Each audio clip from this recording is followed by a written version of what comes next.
Hey everybody, welcome back to the Daily Fan Racing YouTube channel. I'm your host, GordoGambles. Welcome back to another full card breakdown. This time we are talking about some Pocono with my main man, Ryan Larkin. As you can tell, two-man squad. I even changed my name because guess what? I'm Jason today. Do I look good? I think I got a special aura to myself, but we'll get into that in a second here. Without further ado, though, Ryan, how are we doing this week, my man? Sorry about that. I had us on in the background on my own computer. Amateur hour. It's okay, man. We gotta have those days sometime. How are we doing? You looking forward to Pocono this weekend? Yeah, I'm doing all right. I just got my iRacing setup back together or put together and just got signed back in, so I'm pretty excited for that. Excited to do some racing. It's the most nerve-wracking thing, but it's also fun. You always want to win, and it's a challenge. You know, like don't screw up. But at the end of the day, it is for fun. So I'm excited to do that again. And then Pocono's a good one. I like Pocono. It's a good track, and hopefully can be a good one for us for DFS this weekend. That's what we're looking for here. Let's address the elephant in the room. No Jason this week. He is someone without power, I think, but he's still hanging out in the chat. So if he's got anything that he needs to say, he will throw it in there. But I'm covering a bit. I'm going to try to transcribe the great mind of FreeNASCARDFS real quick right now. So we got the notes here. I'm looking at the side just because it's got a bit of a side eye. Don't worry, it's okay. We're going to talk about this though. I changed the name and everything. We're dialed in to talk about some Pocono. I don't know about you, man. I'm excited for it. We'll talk about it. You got the UFC shirt on. I got the NASCAR mindset going. We're switching sides. Let's do this though. But quickly, anything you want to mention about last week, or are we moving right into this new week? Move on. New Hampshire was cool. It was a good race. I thought it was a good race, but not a lot surprising. Picked the race winner again. That was good. Let's do it 3 weeks in a row, man. Yeah, that was the race went exactly as expected. You know, the JGR guys dominated. It wasn't much of a surprise. I thought the fact that they could run multiple grooves was really cool. I thought the race was really, really fun in terms of the middle of the pack. There's a lot of different things that teams can do and drivers could do to make up ground. I feel like some of the cautions and some of the way the race shook out made it more entertaining. Like Christopher Bell's team just constantly screwing them made it exciting because we were watching them come through the field the whole day. Things like that. I thought it was a fun race. I enjoyed it. Yeah, I just have this weird intuition that's telling me that that race was way better than expected. It was actually pretty fun. Those are my words, not anybody else's. Truth be told, though, from my side of things, of Monday, I didn't get a chance to catch the race, but I saw a lot of up and down in my DraftKings lineups because I did have some Bell in there. And well, we're moving ahead and we're looking to get a solid week in here, though. But with Pocono at hand, I'd love to hear you break down the track description and really what we have in store for ourselves this weekend. Yeah, so Pocono is a 2.5 mile behemoth of a racetrack. I say there's 5 corners. They claim there's 3, but there's 5. There are 3 different ends of the track. To me, there's a turns 1 and 2, a turns 3, which is a tunnel turn, and then a turns 4 and 5. But they like to label it 1, 2, and 3. Those 3 different corners or ends of the track are based off of 3 different tracks, you know, outside of Pocono. They took different ideas and put them all together. And then you got 3 really long straightaways attaching them. So different track from anything else we see all year. It definitely has its own unique characteristics. And then because all 3 corners of the track are so different, you kind of have to get a good balance. So we often see some teams really good in one area, not as good at the other side of the track, things like that. And then this is another track that seems to really favor the big boys, the main teams, JGRs, the Hendricks, the elite teams that can get the most, you know, out of their cars, get the best grip, get the best everything. Definitely tend to do the best here. Hey, sounds good to me, man. Before we dive into the DraftKings side of things, I have to ask Mr. Weatherman, are we expecting any rain this weekend or how are we looking? I don't think so, but they're in the mountains, so you never know what gets trapped up there. Hopefully nothing. Hopefully we're good. I think it looks sunny all weekend, but you just never know. It's NASCAR, right? No, indeed. It is NASCAR. It seems to attract the rain, doesn't it? It's crazy. It's I mean, I know it's summer in America and like we it rains all over the country at this time of the year, but the bad luck they've had the last month is crazy. So hopefully it's over. Yeah, I hope so as well. But let's dive into the DraftKings side of things, guys. Please make sure to hit the like button down below. Subscribe to the channel. Show some love. Appreciate everybody hanging out in the chat with us, including Jason himself, who is asking you a question. Comparable tracks to this one. I know you mentioned it combined a few turns. Fast cars go fast. So any other track that fast cars go fast on, I would use those as reference. Like most intermediate tracks. I don't. It's hard to an extent because there's nothing that totally compares. But at the end of the day, I feel like, again, if cars are just flat out fast on a certain track type, they're going to be fast here. And so I feel pretty good about JGR and HMS, who have been dominant on intermediate so far this year. I think RCR could be good with Kyle Busch. And then I think even Trackhouse, who is really good on intermediate so far this year, could be another team to look out for. So I think it's pretty much the teams we've seen carry a lot of speed on the high-speed tracks will show up again this week. Hey, sounds good to me. Okay, we're getting some love in the chat here. So we're going to go on. We're talking about some scoring, actually. And for those who don't get the sarcasm, I'm just going to be reading off of Jason's note himself. But I'll try to make my own spin on it. I'll try to be Jason. I won't look as good, but I'll try to throw in that same information, though. Scoring-wise, we do have a fun one here. Pocono is one it can be tough to pass here. It's one where the driver's best opportunity to gain track position will be on the restarts, the pit roads, and through pit strategy. And although it's not impossible to pass, it definitely seemed more difficult in the next-gen car last year. So drivers had a lot of complaints about the dirty air here in the race, and he doesn't recall seeing any green flag pass for a lead either.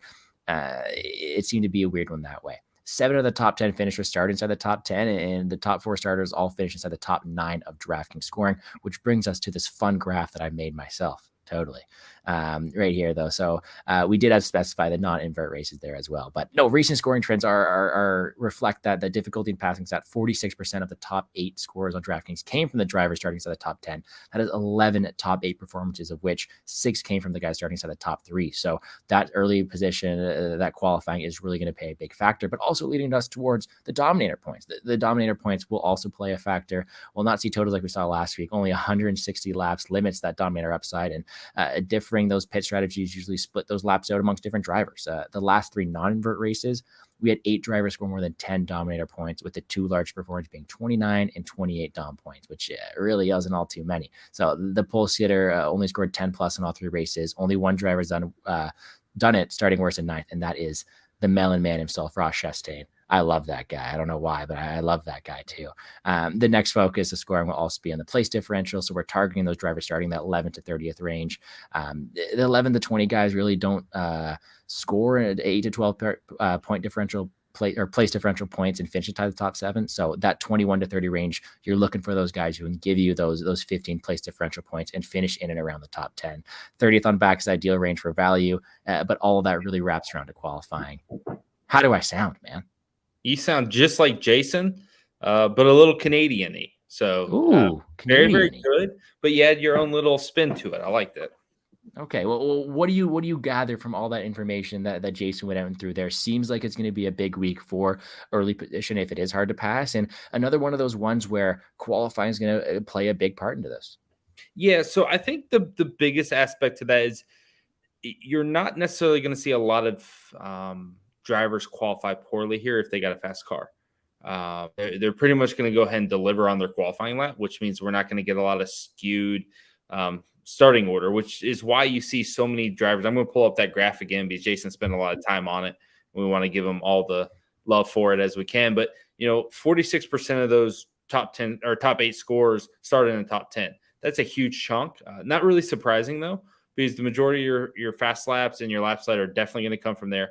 The only time you're really not going to have one of those guys grab a lap lead or fast lap is, really through pit strategy, probably. We'll see some guys maybe stay out longer on a pit call and they'll get some lap sled off of that. But outside of that, all the guys towards the front are going to get the lap sled, and then they're going to have just flat out faster cars. So they're going to collect the majority of the fast laps as well. And then they're also going to finish there.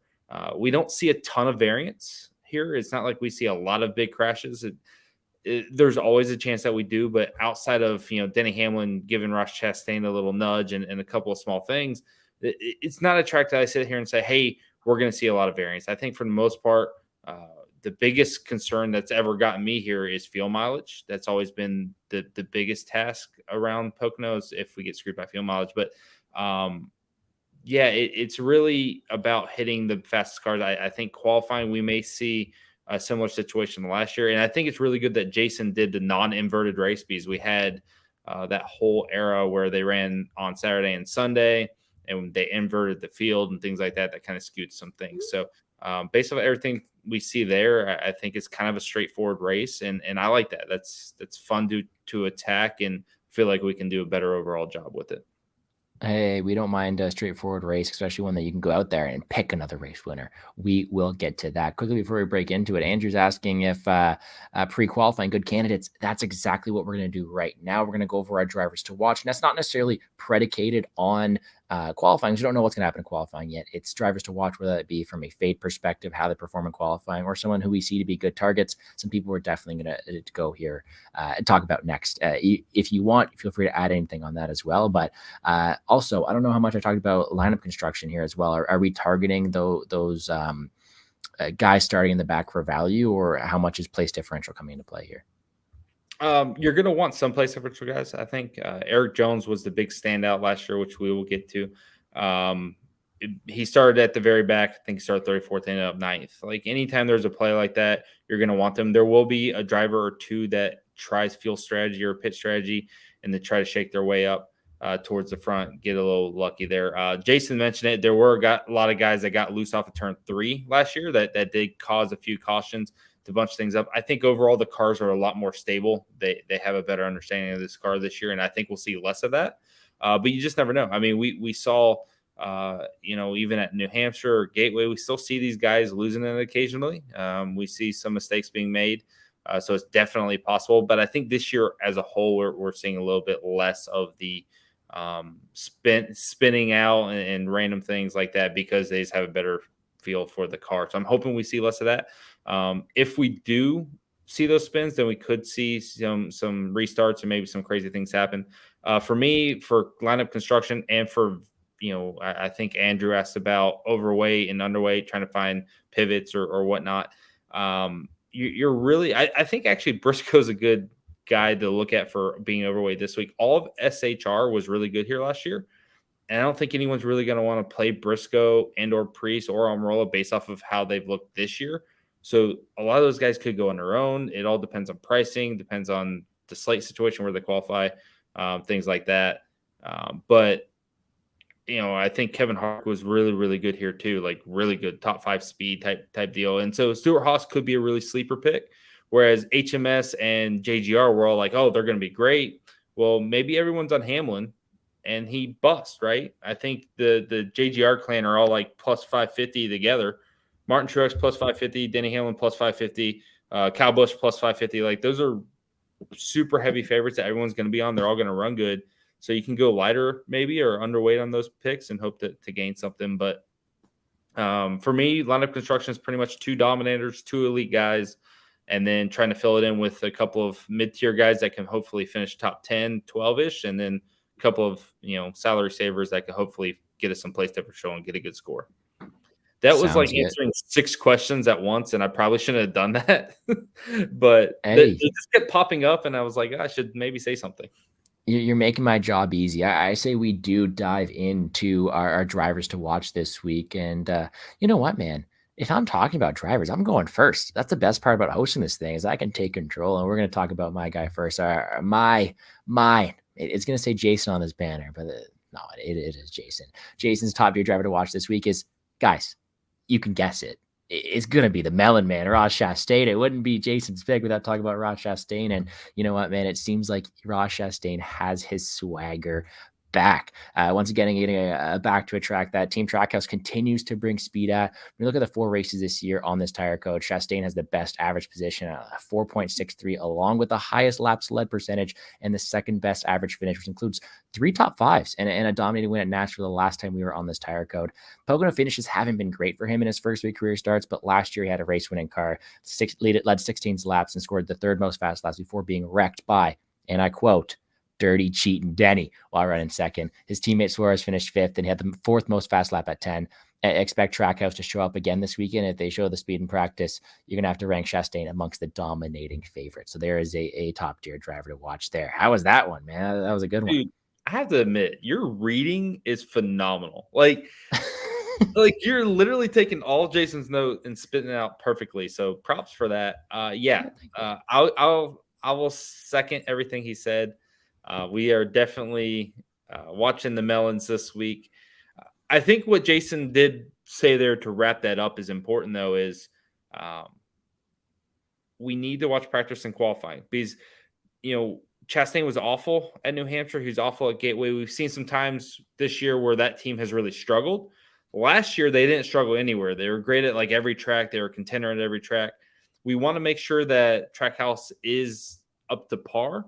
Obviously, at Nashville, they delivered really well. I feel like at other intermediates, they showed the same speed as they did last year. Darlington as well. And Darlington doesn't really equate at all to this track, but it's just you're looking for signs that this team has speed. So you're going to want to see it in practice qualifying, but I think they will, and I really like that pick. Yeah, I don't mind it. All right, your turn now. Your top tier driver to watch, and as you do so, is it going to be someone who is part of the two groups we've mentioned so far, 23 there and Fords? Who are you looking at to target up top? Yeah, so it is a member of the 2311 squad. First off, this is one of the best paint schemes I think I've seen in a very, very long time. Ooh, I have to look at it. So I'm playing the paint scheme narrative, but my pick for top tier play is Tyler Reddick. So first off, 9,200 for Tyler Reddick again, very, very cheap. I love getting some value here. He ended up finishing fourth here last year in the 8 car. And that was actually second, I think, after they disqualified the JGR duo. But he had a good solid run here. He's finished 11th or better the last 3 races, all those with Richard Childress Racing. This might be also kind of a part Kyle Busch pick here as well, because RCR were pretty strong here last year. I think Tyler Reddick now jumps into the Toyota camp, which is the elite at Pocono. They have been for, I don't know, forever. It feels like, Toyota's been super strong here for about a decade. And I think, I think Tyler Reddick's going to be within range of winning this race. I think he's a top 5 type guy. I think his speed here last year really showed his ability to get around this track. And then now you put him in one of the best cars. I think he has a really good shot this weekend. And then for DFS purposes, which is why we're picking him, he's only 9,200. He's going to be extremely affordable in your lineups. He's going to be able to hopefully get some fast laps, finish towards the front. Even if he's not winning or leading laps, he's a guy that can round out your lineups with a Denny Hamlin or Ross Chastain if they're leading and dominating. So I just love the play as a whole. I think it's hard to see him kind of failing outside of variance hitting. But as far as pace goes, I expect him top 10 entire race, contending for a top 5 and doing well. Hey, I don't mind that. And I like the paint scheme narrative. We'll have I'll have to go look up that one. But you know what, man?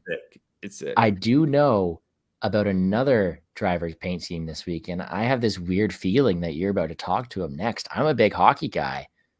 I hear there's a hockey paint scheme coming on. Maybe, but let's answer the question on the Fords real quick. So Sure. let's pull that back up. So Fords were not great, but SHR were, I think, pretty solid as a whole. It's hard because when you look back at like Penske, Ryan Blaney got his first ever win here. The Penske Fords were always pretty strong here.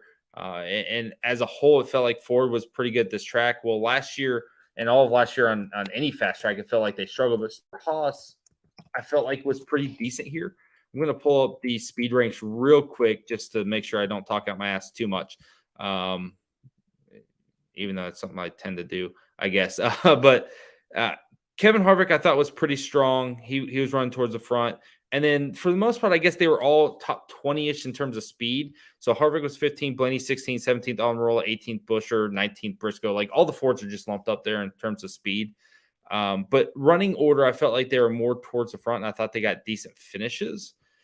I don't know if they'll be any better. I will say the one caveat to that is that Ford has a new nose. They seem to be really good in the straight line. Obviously, we see Atlanta, Talladega, Daytona, that they're very fast. It's just how well will they be in quartering? They're lacking downforce a little bit. So how will their speed translate? Like will they have enough straight line speed to offset the fact that they're probably not going to have as much cornering speed? And how will that balance out? I guess is the best way to say it. But I think they'll maybe be a little bit better this year because I think arrow-wise they're just a little closer. But we'll see. It's hard to totally say. I know I am very interested in Kevin Harvick myself because I think Harvick gets around here very well. I felt like ran good regardless of what his speed said, and then he won at Michigan. So one of the most comparable tracks to here was Michigan last year, and he won that. So I'm interested to see. I'm interested to see how they do as a whole. I think there could be a couple of surprise plays. No, you didn't see that. Yeah. Yeah, and Jason's going in here throwing some decent things as well. Harvick top 5 before the cheating Denny incident. Oh, was that's also right. top Yeah, 5. he was a casualty of Denny wrecking everybody. We'll have to get into that one too, but let's go into your mid-tier driver to watch. And I already kind of prefaced it a bit. I think I know the paint scheme for this one. Please correct me if I'm wrong, but I think I saw some rumblings of that one.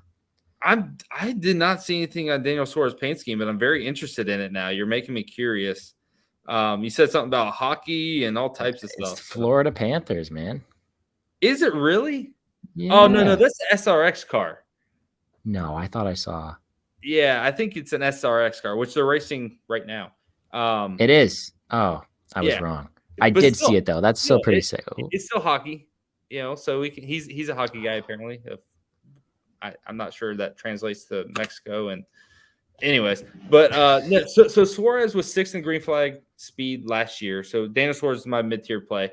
6th in green flag speed last year. He's been top 15 in all 3 races at Pocono with Trackhouse, and he was 5th last year. So very, very strong. I thought he ran great. We talked about Ross Chastain's speed at this race as well. So I think Trackhouse as a whole was phenomenal at Pocono last year. I expect that speed to kind of continue. I think Suarez actually got credit for 3rd after the DQs, but he was technically 5th for DFS purposes. He scored a top 10 here with Stewart Haas Racing. He finished 2nd here with JGR as well. So good results with 3 different teams. I feel like he's just kind of got a good solid feel for this track. And then he's only 7,700. So again, I can kind of count on him to save me some salary and round out my lineups, which I think is really, really good. But I think Suarez shows good track history, good speed. I think Trackhouse showed amazing speed last year. I think all that can translate to him contending for a top 10 finish. If he can do that at 7,700, he's going to crush it. If he somehow can manage another top 5, that'd be crazy, and that'd be a great lineup filler. So I'm on board with what Jason said with Ross Chastain earlier. I think that translates to Suarez. And there he is. There you go. Love Suarez Trackhouse speed. And there you go. I like this one. Thank you, Andrew. SRX race. Apparently you just dumped Biffle. You'll have to fill me in on what that means. Ruin it. I'm about to watch it in 5 minutes. Jeez, I'm sorry. But he's running the Jockey USA flag scheme at Pocono. It's not bad. Here we go. Here's a good set. Suarez had 10 fast laps last year, which was 4th most in the race. So obviously very, very good speed from Suarez and Trackhouse as a whole at Pocono last year. All right, well, let's go to mine then. Oh, yeah, mine. I like saying that. My pick. My big mid-tier driver to watch is Alex Bowman. And simply put, his price tag is just way too cheap here. $7,900. Maybe it's recency bias, but it's the short flat tracks. Road courses and super speedways as well.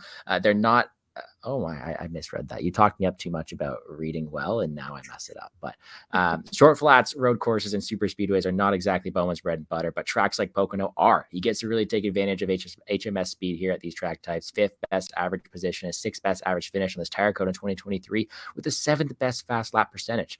But somebody clocks in at the 16th ranked driver in terms of DK salary, so it's definitely something you got to keep an eye on at $7,900. He's been great in recent years here as well, with 3 top 10s in the last 5, which includes a win here in 2021. He also scored 6 or 7 Dom points in 2 of those 5 races and has top 5 upside below 8K, which makes Bowman a very strong play heading into the weekend, and one we definitely have to keep our eye out for.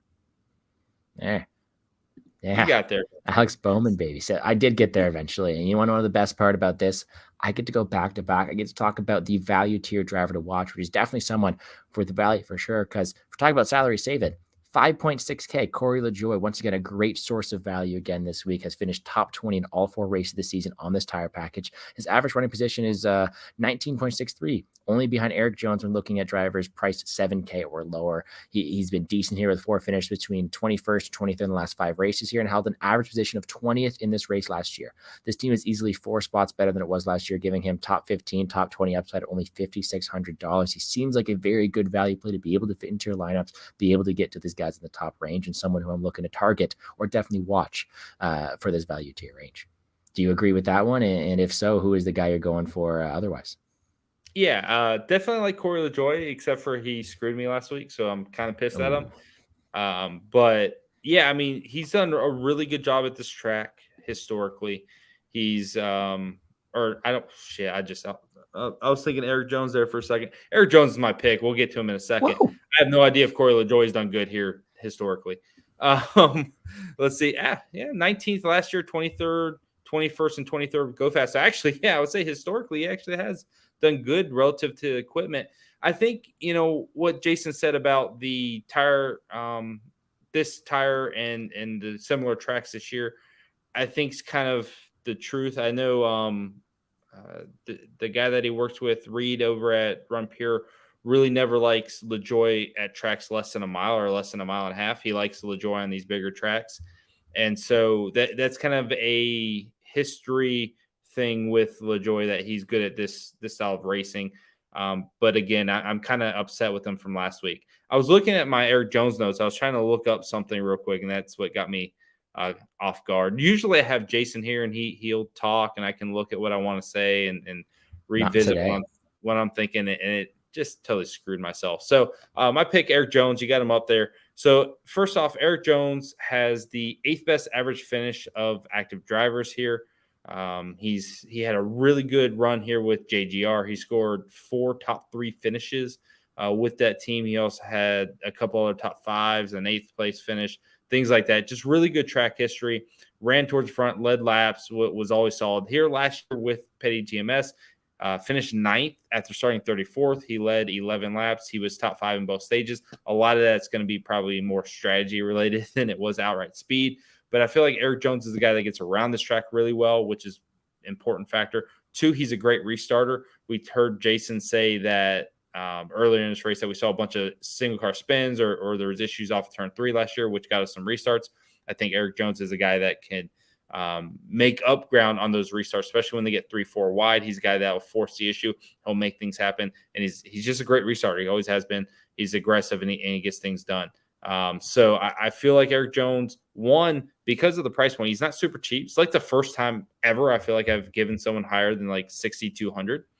I feel like this is the race where we're trying to maybe hit more in the mid range of all the guys that can finish top 15 and then be a little bit more well balanced. I don't know how much we need in terms of just absolute punting down to a cheap play. And I think all the cheap plays are just going to get steamrolled. I don't think they'll have the speed. So I'm kind of in the ilk or the mindset that I need an Erik Jones type play. There you go. Backing you up there. Yeah, I mean, it's hard, though, because they've been so bad this year. I don't know how much that's going to translate, but hopefully a lot. The lap sled thing, you're going to see some pit strategy potentially. But, yeah, Erik Jones is just good here. I feel like he's just good at this track, to put it simply, to make it easy. I have no idea if any of the words I've said in the last 10 minutes have been proper. I feel like my English is worse than yours and your French. But but yeah, I feel like Erik Jones is a good play, and hopefully it comes through. There we go. Jones has been in a good stretch as well. Gordon, to the main man, Jason. One final question before we get on to our race winners. What's his thoughts on Haley leaving? I did see that. Good for him. I think people are going to be surprised how that deal shakes out going forward. I've heard a couple of things. I think they'll be surprised how Rick Ware Racing looks in the next couple of years, and I think it's good for Haley to get a ride. If you go back and look at the Busch Clash earlier this year, I think he won the pole there or just qualified really well. And he was already talking about how he took a shot about having talent. And essentially, I knew at the time he didn't have a contract, and I knew there was issues with Haley regarding that. And that was kind of his first shot of that. This has been ongoing for months now. probably close to a year, that Haley needed a ride and Kaulig was potentially doing something else. So I think this deal with Rick Ware Racing could be better than what people imagine it being.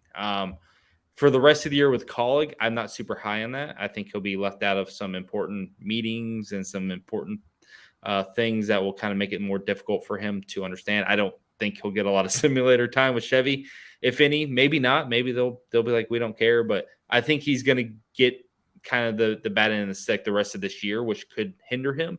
But going forward, I'm happy for him. I think anything, just like we saw with like John Hunter Nemechek going down or Cole Custer going down, like just get to a place where people are going to treat you right. Erik Jones is the same way. So Erik Jones got the petty GMS and he's like, this is the happiest I've been. I feel like I wanted. So sometimes just getting a reset, even if it feels like a step down, can be good.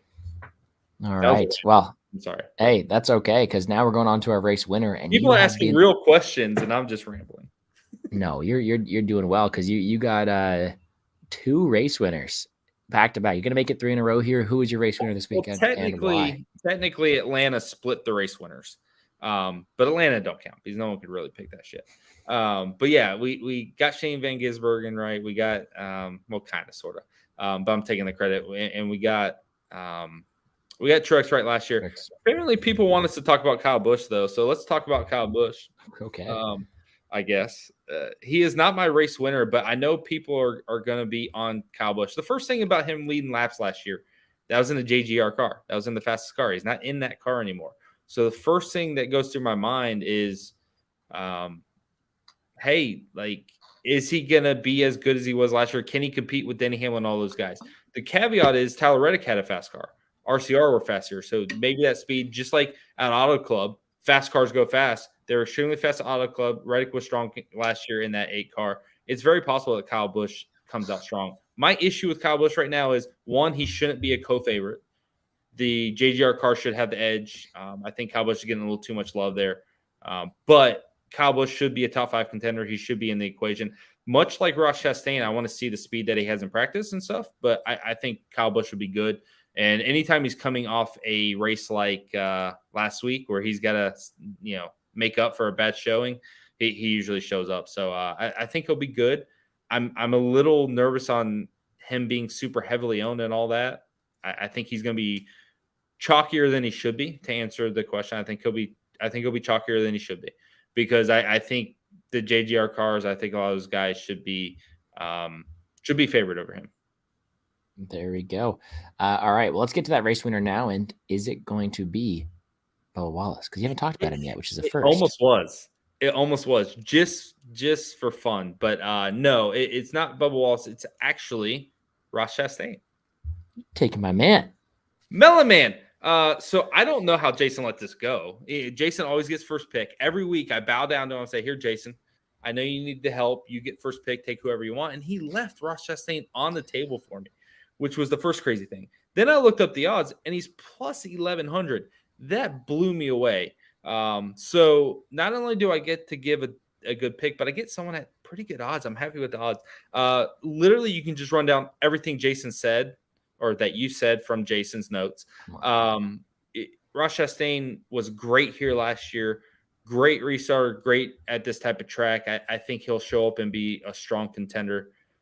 I just think he's going to be the guy to beat, honestly. I feel good about Ross Chastain this week. But it's going to be tough to go up against Hamlin and JGR. We know he's going to have to beat, but I do think he can do it. And pretty much everything Jason said, I'm not going to repeat anything else. I think Ross is the guy. All right. Well, that's what you'd expect me, Mr. Free Gordo DFS, a.k.a. Jason, to go out there and take the Melon Man himself, the guy. That's our driver to watch. Let's talk about somebody else. And in the wildest turns of fate of all time, we are taking Dirty Cheatin' Denny. As Jason says, as the driver to watch, as our race winner, we're throwing him up there. Denny Hamlin plus 550. Man, I did not expect to be reading this out, but let's get this going. He is saying that they're the best there currently is a Pocono amongst active drivers is Dirty Cheating Danny. 6 wins here in his career, includes 2 in his last 5. He also has the 4 top 5, and his average position of 7.6 is 3 spots better than anybody else. If you include his fast laps and his laps led percentage, only to Kyle Busch is he in second place there. So if you add that to his performance in this Tire Co in 2023, he's got 1 win, 2 tops 5. He's tied for second in both average position and average finish, and he's also 4th in fat flats percentage. He's definitely someone you want to target for that race win. He redeems himself for his cheating ways last year and goes out and gets it done this year up on the up and up. Redeems himself is what I like to see. I couldn't have said it better myself. Denny Hamlin plus 550 going against the Melon Man rivals right there. A fun little breakdown. So I appreciate you there, Jason, for letting me say all that stuff. He already smashed Melon Man though, apparently. Smart man. Smart man. Smart man indeed. He smashed Melon Man. Oh fuck, I give up. I can't today. Ross Chastain is going to be smashing Melon. It was going to be a funny little joke. Just move on. Denny Hamlin, yeah. Last year was his 7th win at this track. I know he got disqualified and they took it away. Last year was his 7th win at this track. He swept this race as a rookie. He's been great. Again, JGR has been good here for God knows how long. But Hamlin's been at the forefront of that. I think, when Kyle Busch won here a couple years ago, he won here on fuel mileage. I think Hamlin was going to win that one if memory serves. So, just Hamlin's the best guy here. He's won 3 times in the last 6 years or 6 races. He is the absolute best guy. He should be the favorite. I'm going to be smashing him in DFS. I think he's probably the proper pick to win. But he left Ross Chastain out there, so I took him. There you go. I don't blame you at all. But that's going to do it for us here on the Daily Fan Racing. Get me out here, but I can't speak tonight. Oh. Hey, don't worry. I suck. No, you're killing it, brother. It's been a blast talking about Pocono with you here. If you guys have any more questions, please feel free to check out the free Discord with Ryan. Check out all his paid content at Daily Fan Racing. And also check out Jason at FreeNASCARDFS. Is there anything you would like to add, Ryan? 2 things. I want to talk about Bubba. James asked about Bubba. So I actually did consider Bubba Wallace, and I was considering him at the same time I was considering Tyler Reddick, who ended up as my top tier play. Toyotas are going to be good here, right? JGR 2311. They're both going to be really strong here. I think both of those teams will be fighting it out for like the entire top 5. Besides like Kyle Busch, Ross Chastain, maybe a couple other guys, I think it's just going to look like a bunch of Toyotas towards the front. I think Bubba Wallace could be a surprise play towards the front as well. I don't think he has as much pure speed like a Tyler Reddick has, so that's kind of why I shied away. But Bubba's a sneaky good play. Maybe he won't be sneaky at all, but I feel like people just overlook him every single week. So I like Bubba Wallace. I think he'll do well. I think he'll have a great race. He should finish top 10, and he needs it. He just got inside the points battle for the playoffs. I think he needs another good weekend. I think he'll have one this weekend. And what's the second point you mentioned before we get out of here? The second point. Please like and subscribe. Cool. Nice. Nice. All right, guys, that's going to do it for us here on the Daily Fan Racing channel. Like he said, please sure to hit the like button down below, subscribe to the channel, show some love to Ryan there, show some love to Jason at Run Pure Sports over there as well, and FreeNASCARDFS on Twitter. If you guys want to check out any UFC stuff or see where I'm coming from, at Plays and Fade Sports on YouTube, at Gambles Gordo on Twitter. Wish everybody the best of luck in all their DraftKings and betting endeavors this weekend. Let's make some money, guys. Peace and enjoy the race.